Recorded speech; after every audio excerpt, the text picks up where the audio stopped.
السلام علیکم ورحمۃ اللہ وبرکاتہ۔ آج کی ویڈیو میں ہم تعلیمات صوفیہ میں بات کریں گے کہ صوفیہ کی تعلیمات میں عشق اور محبت میں کیا فرق ہے، صوفیوں کا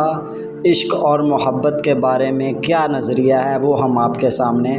پیش کریں گے۔ صوفیہ فرماتے ہیں کہ یہ جو محبت ہے، یعنی جو محبت ہے وہ دو لوگوں کے درمیان ہے، یعنی جو محبت کا سر حروف ہے، جو محبت کا پہلا حروف ہے وہ میم ہے، یعنی میرے، اور آخر والا جو حرف ہے وہ تے ہے، یعنی تیرے، یعنی میرے اور تیرے درمیان، اور بیچ میں حب ہے، یعنی محبت کا جو پہلا حرف وہ میں اور جو آخر والا حرف ہے وہ تو ہے، یعنی تیرے اور میرے درمیان، اور درمیان میں حب ہے، یعنی محبت کا پہلا حرف میم ہے اور آخر والا حرف تے ہے، اور درمیان میں حب ہے، یعنی دو لوگوں کے درمیان محبت، یعنی محبت سے مراد دو لوگ ہیں۔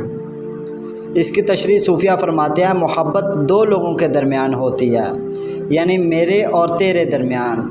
یہ ہو گئی محبت کی تشریح صوفیہ کے نزدیک۔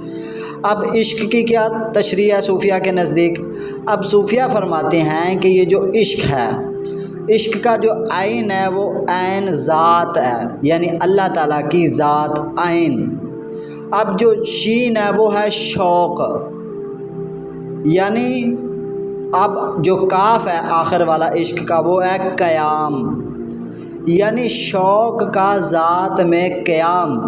وہ ہے عشق۔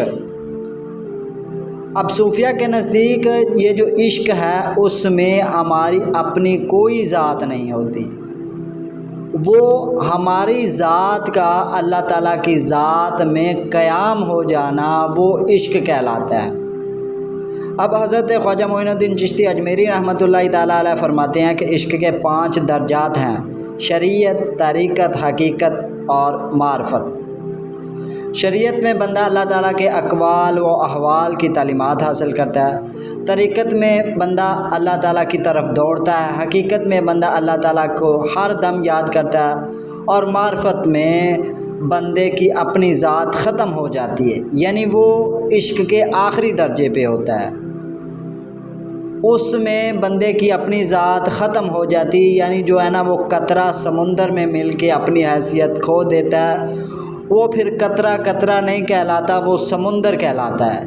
یعنی شوق کا ذات میں قیام ہو جانا، یعنی قطرے کا سمندر میں قیام ہو جانا وہ عشق کہلاتا ہے۔